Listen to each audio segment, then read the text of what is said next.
So magandang araw kabola. Sa video nito kabola, ilalabas natin ang ating first kabola na 2 rounds mock draft kabola. So talagang sigsig liglig ito kabola. And then of course, we will talk about things regarding po sa paparating po na drafts or mga news po. So mga hindi pa nakasubscribe, pakipindot naman po yung subscription button. So let's start po with the biggest news currently. Kaka-report ng action nito kabola. QMB Miliora Brown kabola will not join daw po sa PBA draft. Confirm na yan ng kanyang agent kabola. Of course, is this a bad news for the draft for the PBA? Of course, it's a bad news. Pero of course, we support QMB with this decision. This guy is a Filipino kabola. And of course, ang atin pong opinion, ating idea regarding this is always been consistent kabola. If they will play on a much higher league kabola, they should go. Especially, sure naman kabola na mas mataas po magiging bayad doon kabola. So now, without QMB, this is now, for me, we are now looking strictly on Michael Phillips kabola. Will this become his draft kabola? It's up to him. I'm a little bit confident that he will join the draft kabola. I think he can be special in the PBA. Now kabola, another name na hindi na po natin sama sa mock draft down natin. According sa report po ni Basketball Zone, Robin Duncan kabola. Hindi ko familiar kay Robin Duncan. A field foreign player kabola. Forward position, a shooter kabola. So, hindi rin daw po siya sasali. Now, the good news is, kabola, may dalawang malaking pangalan na nagsabi that they want to join. Kabola, it will be Jason Brickman at saka si DJ Fener, kabola. These two guys just played for Strong Group and they helped Strong Group win or defend the Jones Cup title. So, congrats to them, kabola. The bad news here, hindi naman pala bad news, no? Pero wala pa rin assurance to. Feel foreign po tong dalawa. Alam nyo naman yung nangyari kay Brickman dati, kabola. Sumali na siya sa draft pero nagka-problema po siya sa mga dokumento. So, that can happen again, kabola, di ba? Pero of course, we hope na hindi. Kasi if these two joins kabola, they are first round talent. We can even say that they are top 5 pick talent kabola. So, they will be big additions to this draft. Pero still, the biggest news for me regarding the draft is the reality that their firma currently affirms kabola na sila po ay babalik po for the 50th season. And again, yung sinabi ko sa isang video dati, hindi pa naman ito 100% sure kabola, di ba?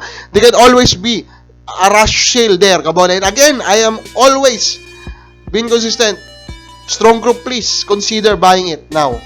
The franchise fee or the selling price is very low. You have a first round pick waiting for you, number 1 pick yan, and you have a loaded roster with a lot of blue chip rights out there. Please consider buying ito nga pong Terra Firma, kabola. Now, ito na ating mock draft 2 rounds.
It can be a very loaded draft with a lot of tall, giant, big men.